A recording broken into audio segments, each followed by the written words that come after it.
Hi, everyone. Thanks for joining us. My name is Robert. I'll be your host. This is the Beatles' first U.S. concert, which took place on this night, February 11th, 1964. This is our live stream music history program. Let's go ahead and get underway. Thanks for joining us. So we always welcome people to introduce themselves. If you're following us on Zoom, you can let us know your first name, where you're connecting from, and your favorite Beatles song or songs in the Zoom Q&A section, which is down at the bottom of the screen.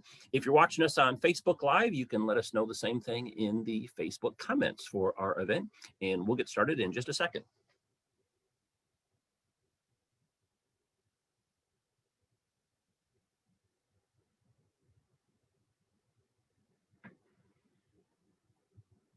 So if you're following us on Zoom, we don't have time to do a Zoom demonstration, but just a couple things real quick that sometimes people want to know how to do is, number one, the audience will be muted or in listen only mode. So while we're playing our program, if you want to start singing or dancing or hollering or whatnot, feel free to do so. The only people that will be able to hear you will be in your household.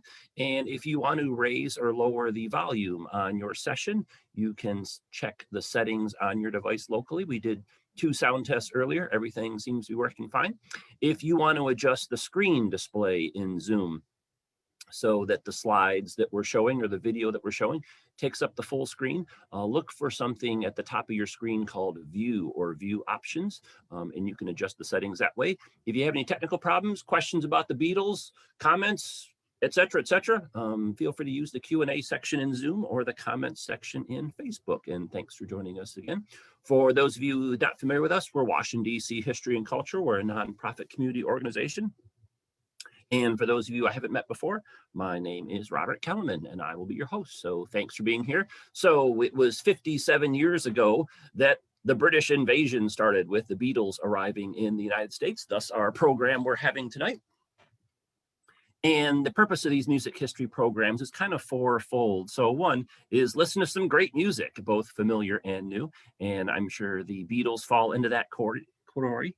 They have many well-known songs, but maybe when we play the songs from the concert, which we'll be doing in a little bit, maybe there'll be some ones you haven't heard before. We also like to study history and popular culture through music. We want to learn the historical context of the music and its creators, in this case, the Beatles, and we want to discover any additional historical resources like films or books, museums, etc., etc.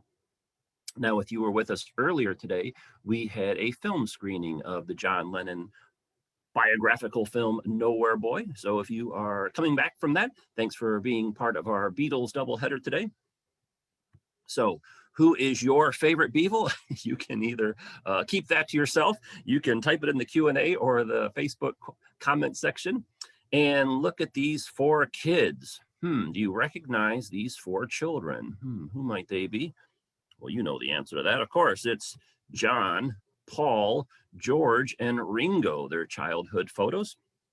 People always like to see what famous, prominent, well-known people look like when they were younger. So there you go.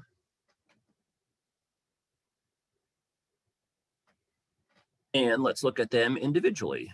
There's John. There's Paul.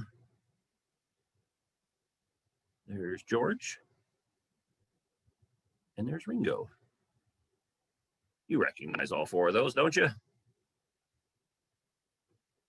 So let's do a quick geography lesson. But before we do that, let me check something on my computer. It'll take 5 seconds.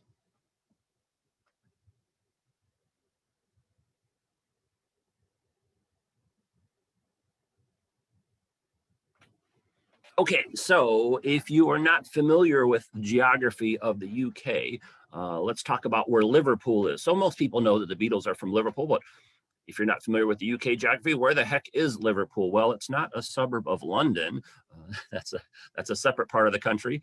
So as you can see on this map, it's about a 4-hour drive northwest from London. So Liverpool and London, they're in the same country, but they're very different cities. It kind of maybe sort of not really like Los Angeles versus San Francisco, or New York versus Buffalo, or Austin versus versus Dallas. Those are cities that are in the same states that are different. And again, Liverpool and London, very, very different. I mean, they do share some similarities, So that's where the Beatles are from.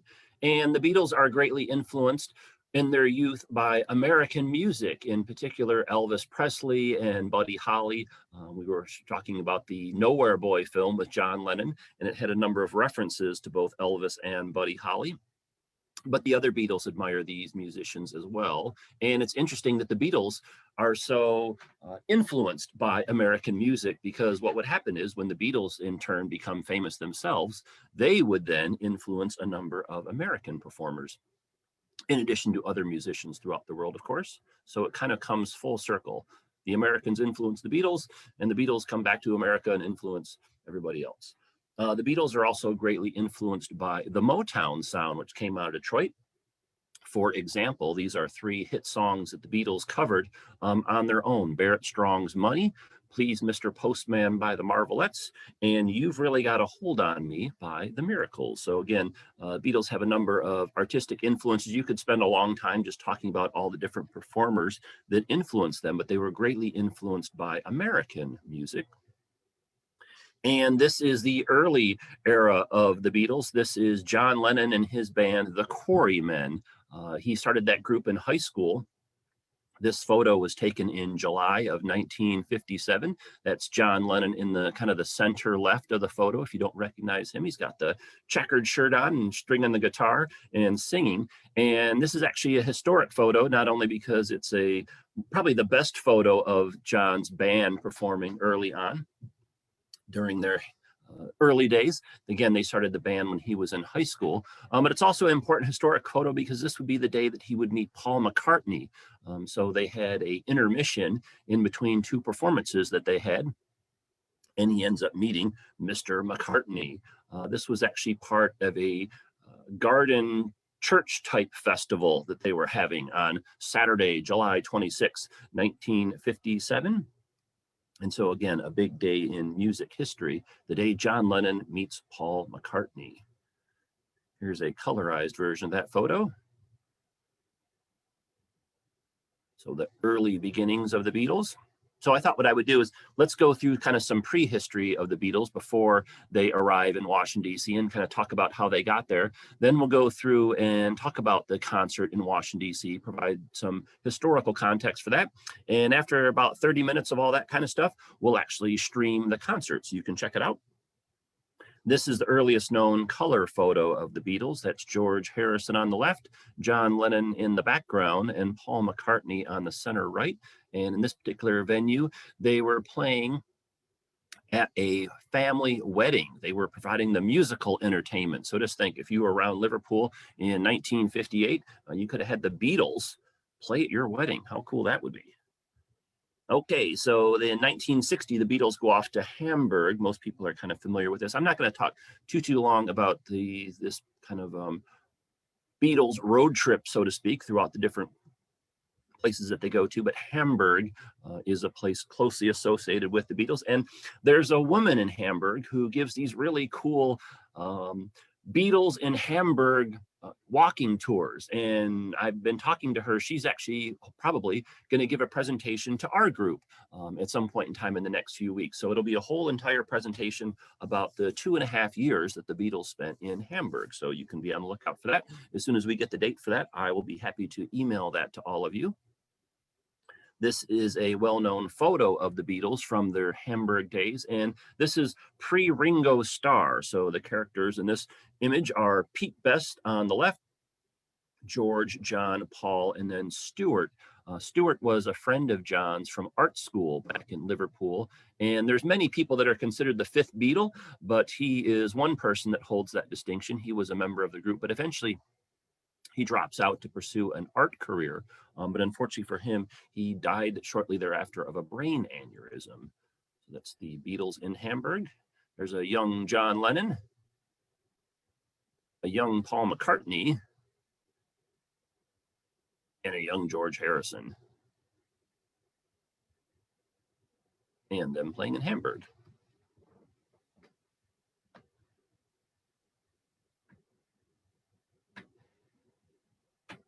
Hold on for 1 second.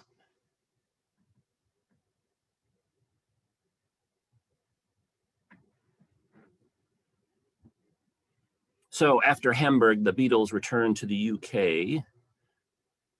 They're closely connected to the Cavern Club in Liverpool. There's a black and white photo of that.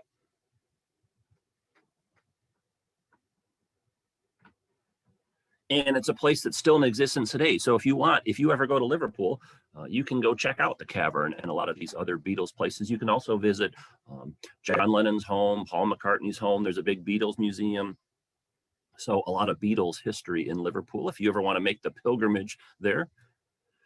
And the Beatles at this point in time, again, is Stewart had dropped out and then had passed away, unfortunately. And so you have John, Paul, and George, and Pete Best. Now, what happens is in December of 1961, Brian Epstein joins the group as their business manager. That's a picture of him on the left. And he brings an associate of his, George Martin, onto the team to be the music producer. Now, this was an interesting team because Brian had never managed a rock group before or musical performers before. His family was in the record business. They owned record stores, but he's a very savvy guy. And then George Martin, he had never done musical work for a rock group. His background was in classical music. So they have this team of two guys joining the Beatles, bringing their interesting backgrounds to the team. And one of the things that George Martin decides that's of significant consequence is he was not impressed with the drumming skills of Pete Best. And so he tells the Brian and the rest, the four members of the Beatles, well, the three at that time, that Pete's got to go. And so that's what ends up happening. So Pete his drumming ability is something that's really heavily debated even to this day. Some people say that he was average. That's why George Martin wanted to get rid of him. Some people say he actually was a really good drummer. So I'm not an expert on that kind of musical ability, but suffice to say that's a debate that even goes on today. And he didn't really have the relationship with the other three Beatles, with George, Paul, and John. The three of them, for instance, in Hamburg would often go out and hang out together in their free time, and Pete would kind of do his own thing. So they were somewhat open to him leaving for that reason. So there's kind of the two reasons why he left. And Ringo Starr ends up replacing him. So now you have the four Beatles all set and ready to go. This photo was taken shortly before their rise to stardom. And what happens is the Beatles, one of the things, they were very talented musically, of course, but one of the things in researching them is they were extremely hard workers. They were constantly touring the UK, different venues, and even before that, they were playing numerous acts in Hamburg. So a very hardworking group. By 1963, late 1963, they're starting to get an extremely strong following throughout the UK. Prior to the summer of 63, their popularity in the UK was kind of in pockets, Liverpool and then other places they had played. But by the late 1963, they're getting a following across the British Isles and even performed in front of royalty. And that's when the beginnings of Beatlemania is. So this is a newspaper from November 1963 that's using that term Beatlemania. So if you think that's an American term, it's not. That actually had been used prior to the Beatles arriving over in the States, although it was applicable to that situation as well. And the Beatles end up going in late 1963 to visit several countries. They go to Sweden in October, Ireland in November, France in January, and then the United States in February. And this Swedish concert was important, tour, I should say. It was kind of a mini tour. They played more than one venue.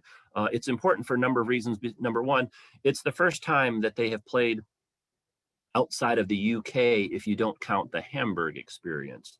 Then they go off to Ireland, France, and the US. So let's talk about that. They had their own fan club over there at this point in time. And again, this is all before they've gotten to the United States even. This is a famous photo of the Beatles. And if you've ever seen this before and wonder what the context of it was, it's when they were in Sweden. I frequently see this image in different media sources. This is them giving an interview for a radio station in Sweden. They look very happy. Then the Swedish concert series is important for another reason, because it directly leads to them showing up in the United States at the particular time that they did. So what happened was the Beatles travel from Sweden back to the UK, and they arrive at the airport in London. And when they do, there's about 1,000 fans there to greet them. So again, by this point in time, they had an extremely large following throughout the UK. These fans show up to greet them at the airport in London when they arrive back from Sweden. Here's a couple pictures of that. And the reason why this ends up leading to their coming to the United States is because it just so happens at that same point in time, they're at the airport.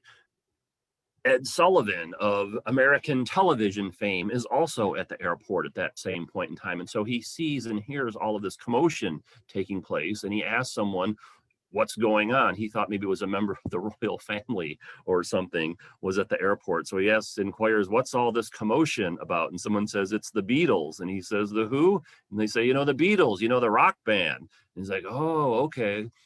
So he hadn't heard of the Beatles, but he was really impressed with this turnout that they had gotten. So when he ends up going back to New York City, he tells his staff to go research them and find out, what the big deal is about them. So the Swedish concert is really important, or the Swedish concert series mini tour is important, because had the Beatles not been traveling through the airport at that exact time and didn't have those 1,000 screaming fans showing up, and if Ed Sullivan had not been traveling through the airport at the same time, history probably would have turned out a little bit differently. The Beatles probably still would have come to the United States, and they would have been very famous and successful, but the timing and how that all would have worked out probably would have been a little bit different. So it's really kind of amazing that this kind of random event ends up leading to these other dominoes falling. This is the Beatles in Ireland.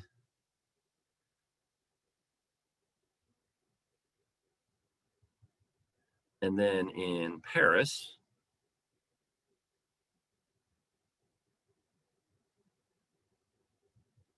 And let's talk about their trip to the United States 57 years ago. So obviously it was important for the Beatles to conquer the US market, so to speak, or be successful in the US market if they wanted to get to where they wanted to be musically and commercially. And this is an interesting television program. So if historians have gone back to try and find out, when did people first start hearing about the Beatles in the United States? And so I know these programs draw an audience from all over the world, but we're a Washington, D.C. based organization. So for tonight's program, I'm kind of talking a little bit more American context than I normally would. So just FYI. So that's why, when did people in the United States first find out about the Beatles? Well, the first time that their name appears on network television was a TV show called The Huntley-Brinkley Report, and that aired on November 18th, 1963. Now, we had a Beatles program last weekend, and I actually played this news report. I'm not going to do it again tonight for two reasons. Number one, many of you were on that program and already heard it. And then number two, I'm streaming this on Facebook so that more people can watch it. And we can't include video clips when we stream our programs on Facebook. But if you're looking for something really fascinating to listen to, Google or look up on YouTube or whatever, the Huntley-Brinkley Report on the Beatles. And it was done on November 18th, 1963. It's about 5 minutes long. And the news announcing is kind of condescending. Like, you can tell that the people that are reporting about the Beatles just don't really understand what all the hoopla is about them. So again, we unfortunately not going to play that clip tonight. We did it before. But if you're interested in learning more about the Beatles, I really, really recommend playing this, because we've got a lot of great feedback. We did it the other night. So again, first network television news coverage of the Beatles in the United States takes place on November 18th, 1963. Now, you might recognize that date because 4 days later, President Kennedy was killed. And so President Kennedy's assassination is kind of closely associated with the Beatles' arrival in the United States, because as you can imagine, the country was in a great state of shock after his death. And so the Beatles, when they show up, the American public is kind of open to kind of turning the chapter and starting out fresh and having a good time and whatnot. And so the Beatles are able to provide that when they arrive in the United States. And there's a there's a trivia question that's kind of a trick question, depending on how it's worded. You'll see people ask, when was the Beatles' first performance in the United States? Or when was their first concert? Well, the first performance in front of an audience was on the Ed Sullivan Show that took place on February 9th, 1964. The first actual concert, though, was 2 days later in Washington, D.C. But the Beatles show up initially to, this is why they came to the United States. Remember, Ed Sullivan had seen them at the airport. And so the initial trip was centered around this Ed Sullivan Show performance. And so that's what the first segment of their trip is going to be, is this endeavor. And Brian was the guy who made all those arrangements. Basically, Ed Sullivan's team got in touch with him and said they wanted to negotiate a exclusive rights TV performance for the Beatles to come on American television. And so Brian jumps on a plane, flies to New York. He does the negotiations. At that point in time, the Beatles were very popular in the UK and were getting more popular in Western Europe, but they weren't all that well known in the United States. Very, very few people had heard any of their records. And so it was a really great move for the Beatles for Brian to negotiate this very favorable terms with the Ed Sullivan Show to get them to come to the United States. And that's Brian in the center, if you don't recognize him. And they're going to go on Ed Sullivan, which Ed Sullivan's TV show throughout history, the 50s and 60s, a long track record of playing great musical performances. Particularly artists early on in their career was one of his specialties. So Elvis appeared early on in his career, Buddy Holly, et cetera, et cetera. And now it's the Beatles' turn. And so they leave London. This is them boarding the plane and waving goodbye before they get on board. And they show up in the United States. And of course, there's a great amount of fanfare in this arrival of these rock stars. So the Beatles are really interesting from like a media context because they went viral before any such term existed, which is really amazing because you think, this is before the internet and email and YouTube and Facebook and all that kind of stuff. And so for a lot of people, they, by this point in time, when the Beatles arrive in the US, they probably have heard records of the Beatles and maybe seen pictures of them. But to see like a concert, no, unless you had traveled overseas somewhere, and seen them on TV, no, unless you had been somewhere else. So really interesting how the Beatles go viral without all the stuff that's around today. These were the venues that they played when they came to the US. So there were 5 performances they were going to do. Now, a lot of people have great memories of later on in 1964 when the Beatles come back and do this North American tour and visit places like Baltimore and Los Angeles and Detroit and Chicago. That was later on in 1964. We'll actually talk about that in just a few minutes. But for their first trip, these were the 5 appearances. So again, on Sunday, February 9th, 1964, they're in New York City for the Ed Sullivan Show. Then 2 days later, on Tuesday, February 11th, they're in Washington, D.C. for their concert, which will play. We'll live stream the whole entire concert in just a few minutes. Then on the 12th, they go back to New York City to play at Carnegie Hall. Then they go down to Miami to appear on the Ed Sullivan Show on Sunday, the 16th. And there was another performance that was aired on Sunday, February 23rd on the Ed Sullivan Show, but it was actually taped on February 9th. And you can find these Ed Sullivan Show concerts in different contexts. Sometimes the quality of them really varies a lot, or you can only see like segments of them here and there. But just FYI. And then as a footnote, this first Ed Sullivan Show was just 12 weeks after that Huntley Brinkley story, which was the first time the Beatles appeared on American network television. So a really remarkable 12 weeks to go from being mentioned first time on network television to appearing on the Ed Sullivan Show. Pretty amazing. Now, this is a matrix of the most popular songs of 1963 in the United States before the Beatles show up. So this is the Billboard Hot 100 for the United States. I know the Billboard has this similar chart for other countries, but this, again, because this is a American theme type program this evening, this is the Billboard Hot 100 for the United States. And the reason why I'm showing you this is because as you look at these performers, all 9 of these artists are American. So the Beach Boys, Paul Vinton, Stevie Wonder, all American artists topping the American charts in 1963 before the Beatles and the rest of the British invasion arises. But of course, things are going to change. This is the Beatles with Mr. Sullivan. He got along with them pretty well. Ed Sullivan's an interesting guy. Some of the musical performers that came on his show he really liked. Some of them he did not get along with at all, and some were kind of in the middle. But for the most part, the Beatles left a pretty favorable impression on him. They were pretty polite, and vice versa.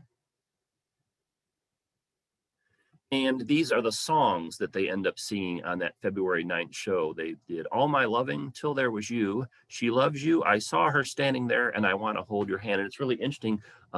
We can't share the comments publicly, so the comments are only being seen by our hosts tonight. But there's a number of people that are chiming in saying they remember this performance. So that's really cool. I'm sure that was really spectacular to see. So again, the Ed Sullivan Show. And some pictures of the Beatles. If you've ever seen these types of photos, this particular performance was really distinctive, in my opinion, because Ringo Starr is on this elevated platform. So he's raised up from the rest of the Beatles. So if you ever see pictures that look like this, it might be the Ed Sullivan Show.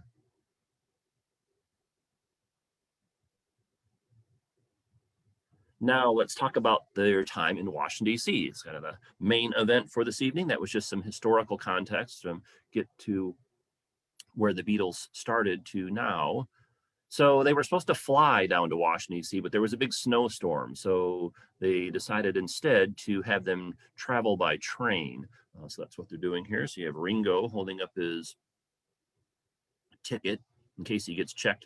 The Beatles kind of goofing off on the train.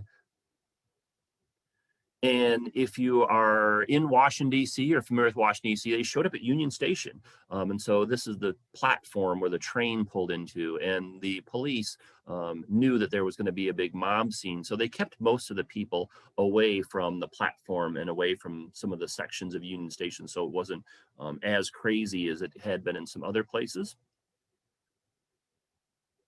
And the Beatles do a little bit of sightseeing. Now, there's not a lot of time to go check out the Smithsonian or anything like that, but they do go over to the National Mall. And so you may have seen these photos before, the Capitol in the background. You notice if you look at the car on the right, you can see all the ice on it. So it was a rough weather day this particular day, February 11th.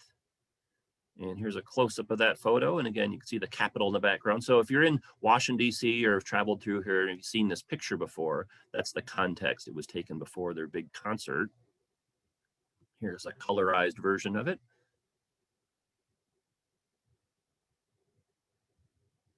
And here's the poster. So they're playing at a venue on February 11th called the Washington Sports Arena. Now, the owner of this venue, when he signed the contract with Brian to have them play here, they were still really unknown at that time, because this is right around the time the news broadcast is taking place. And so he was kind of hedging his bets, thinking that, gee, if I can't sell all the tickets to my venue, what am I going to do? I'll lose a bunch of money. So what he does is he lines up some other musical performers to play with the Beatles. So they have the Crevells, Tommy Roe, and the Chiffons. So when you see this poster, it's interesting to note that there's these other musical performers, because when the arrangements were made, the guy that owned the arena wasn't quite sure he was going to be able to sell it out.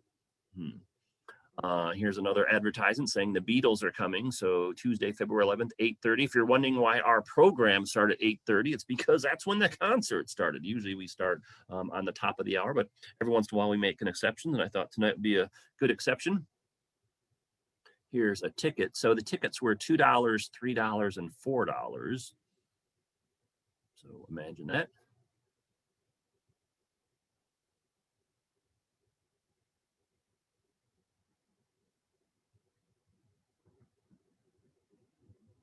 And this is the outside. So by the time the Beatles showed up, remember there's that 12 weeks between the first time they're on network television, the first mention on network television in the US, and the Ed Sullivan Show.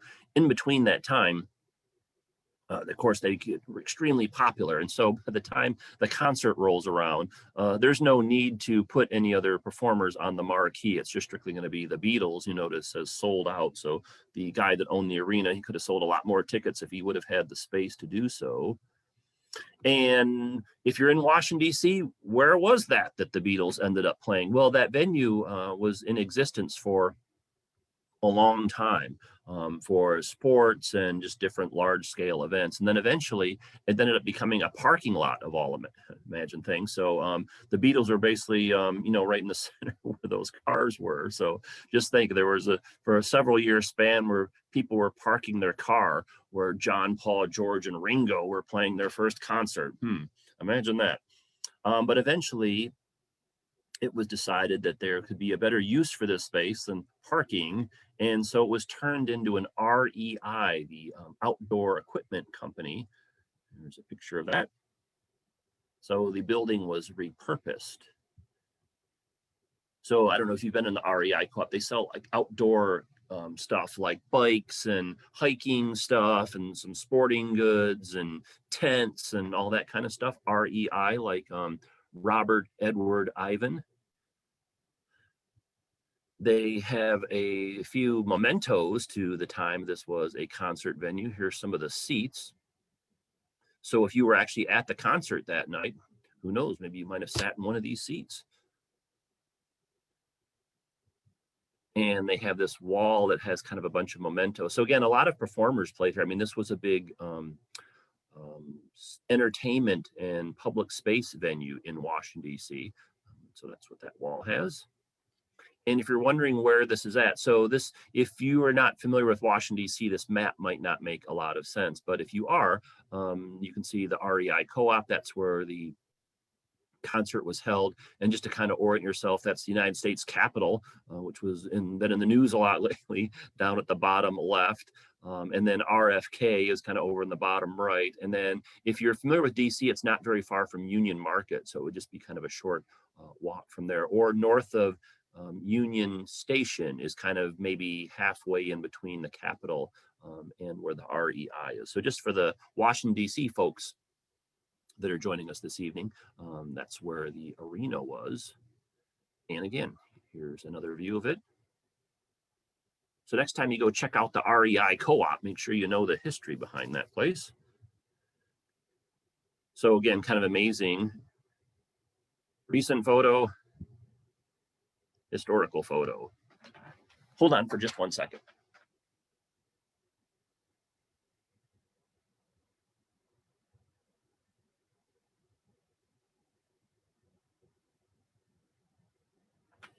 That's cool. Kathy just pointed out that the circus also played at the Coliseum. So thank you, Kathy. I appreciate that. So the Beatles are on stage, and this is them. And they had never played a performance before that was called In the Round. In the round means the audience is surrounding you on all four sides on a 365-degree perimeter. They had used to playing the traditional concert where the band's on one side and there's this line and then there's the audience on the other side. So they had never played this type of venue before, and they were kind of shocked because no one had told them. And so they show up here to kind of do the walkthrough of before the concert, the afternoon of the concert. They show up here and they're like, hey, how does this work? And the arena people basically told him, well, just just start playing, and then part of the way through just turn 90 degrees and then keep playing again, and then after a little while just turn again another 90 degrees. So for some people, the Beatles would have been had their backs to them, and then over time they would have shifted around to the front. So they do end up facing all four directions throughout the evening. You'll get kind of a sense of that when we watch the actual concert in a few minutes. And then Ringo, his drum kit was on a platform, but they had to move it manually whenever they shifted. And then some of the Beatles talked, in George Harrison in particular, he talked about he was really nervous about tripping over the wires because the way the stage was configured, again, usually they're just looking straight ahead to the audience, but that wasn't the case this time. And you can kind of get a sense of that when you watch the video. You notice they look down quite a few times because they're worried about tripping over one of the chords. So I don't think OSHA would have approved that, but anyway, that's what they do.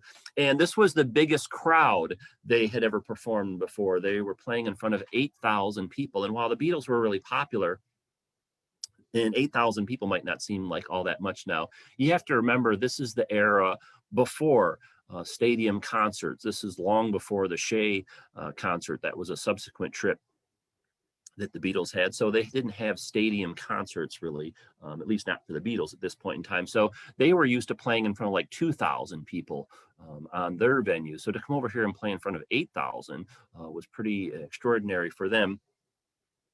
They had not played in front of that large of a crowd. It was actually kind of problematic because their equipment was powerful enough to broadcast out throughout the arena under normal circumstances, but not with 8,000 screaming people. So if it would have been 8,000 people just sitting there like they were watching the symphony, the sound would have been pretty good. But because there were all the screaming people, it caused a lot of issues. And so they go out on stage, and one of the kind of reoccurring themes of people that have been to this concert that they say is, I couldn't hear any of the music because it was all just people screaming all night long.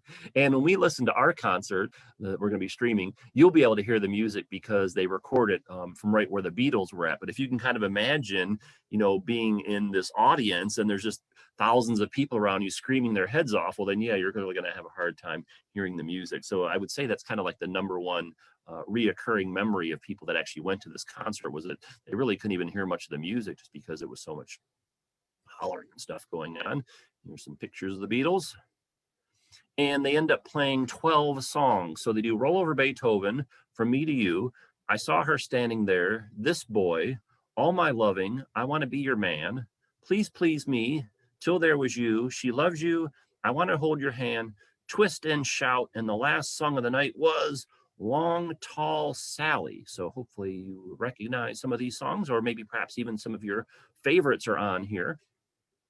I'll leave that up for just a second in case you want to, some people, if you want to take a picture of that with your phone or a screenshot, because that's the music order that's going to be playing in the concert. I'll leave that up for just a second.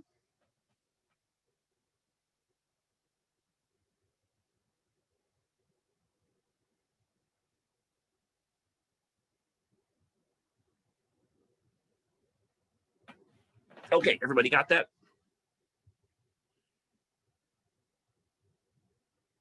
And there's a lot of different like books and DVDs and stuff that talk about this event. So it's pretty amazing in Washington, D.C., very proud of the fact that the Beatles had their first U.S. concert here as opposed to in New York or Chicago or Los Angeles or whatnot. So a very interesting historical distinction. And then what happened after the concert? Well, the Beatles end up going to this charity reception at the British Embassy. So if you're in Washington, D.C., the British Embassy is on Massachusetts Avenue, north of DuPont Circle, kind of over by where the vice president's home is. And there's this charity function. They really didn't want to go to this, but they kind of got their arms twisted, and then they just thought, well, we'll be polite. We don't want to seem rude. But they went to this event, and the people that were there loved it because the Beatles were there, but the Beatles themselves did not enjoy this experience. They talked about later on how, first of all, the crowd that was there wasn't really the type of people that were into their music. It was a lot of older type people that usually their audience was more younger. And they really kind of felt like they were being used, that, these people don't really like us and like our music, or they don't accept us, but yet they're inviting us to this charity reception just so they can get a bunch of publicity, raise a bunch of money. And in fact, one point in time throughout the evening, a young lady snuck up behind Ringo Starr and actually snipped off with scissors a little bit of his hair. And so they just did not have a very good time. And so after this, they were pretty adamant that they were going to make sure that they had control of their schedule, so to speak, so they wouldn't have to do any more of these events. But they put on a good face initially, but over time, they bolted out of here. And when you listen to or read interviews that they gave after this, talking about they weren't really too happy with this experience.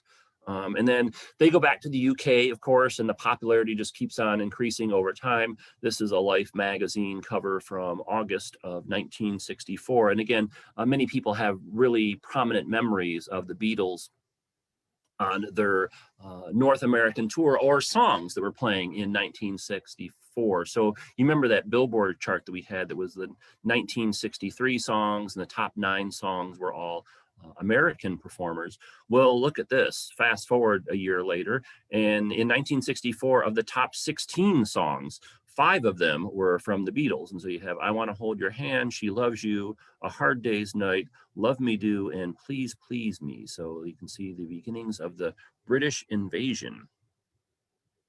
These is the sites that they went to on their North American tour. It kicked off August 19th, 1964, outside of San Francisco at the Cow Palace. Then went to Las Vegas, Seattle, Vancouver, Los Angeles, Denver, Cincinnati, 2 stops in New York, or 2, I should say, concerts in New York. Then Atlantic City, Philadelphia, Indianapolis, Milwaukee. Everybody got that? Then Chicago, Detroit, my hometown. If you're a Detroiter, they played at the famous Olympia Stadium. Then Toronto, Montreal, Jacksonville, Boston, Baltimore, for all our friends in Maryland this evening. And then Pittsburgh, Cleveland, New Orleans, Kansas City, Dallas, and New York. So again, this is a second tour. So it wasn't like the Ed Sullivan Show and the DC concert and all these were on the same trip. These were 2 separate trips, or 2 separate tours that the Beatles made in 1964. Here's a couple advertisements. You can see them playing at the Hollywood Bowl. Now, it can be a little bit pricey out in Los Angeles. Remember when they were in DC, the tickets were $2, $3, and $4. Notice now the tickets are $3 to $7, so a little bit different. And then over on the right, they are playing at the Baltimore Civic Center again for all of our friends in Maryland. Newspaper advertisement. And a remarkable journey. Remember, the group starts with John Lennon and his high school buddies forming the Quarrymen. And then later on this day, this photo was taken. He meets Paul McCartney. Paul McCartney joins the Quarrymen. Then George Harrison joins. Then a few other things happen, and they end up hooking up with Ringo Starr. So again, really amazing transformation that takes place. So 6 years after this photo, they're going on this gigantic US tour. And it was 57 years ago tonight that the concert took place. Okay, so here's what we're going to do. I'm going to stream the concert and you can listen to it. Now, when we do these Zoom programs, usually the images that we show up on our screens are perfectly fine for everybody. The audio, in terms of like me talking, is usually fine.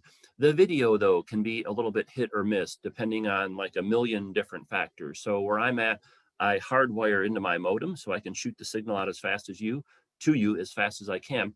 But depending on the type of device you're using and the browser and how the Zoom website platform is operating and your wireless service, if you're on wireless, and a million other things, the video signal may or may not be the greatest. What I did was I included the link for the video of the concert that we're going to be playing. So as I'm streaming the video, you can sit here and watch it, and if it works out for you, fine, that's totally great. If for some reason the signal is not very good for you, though, just go to where you saw the Zoom login instructions and look a little bit below that, and I included the link for the concert. So if you do end up watching the concert on your own, I'm going to leave the comments, the Q&A open all night, and you're welcome to come in and type any questions or comments you have about the Beatles. So that's just FYI. So again, I think the video will be good for almost everybody, but every once in a while there's a handful of people that for whatever reason there's like the symptoms might be like a 1 second time delay between the audio and the video, or the video might be a little bit choppy. So just FYI on that. So what I'm going to do now is, if you're on Facebook, I'm going to disconnect you because I can't stream the video on Facebook. And that'll take just a second. And if you're on Zoom, just sit tight and I'm going to queue up the video. But this is going to take me like 60 seconds to probably do, or give or take a few seconds. So if you need to go use the restroom real quick, or fill up your drink, or let your dog out, or whatever, check on your kids, you have just a few seconds to do so before we actually stream the concert. So just sit tight and we'll get that started in a minute.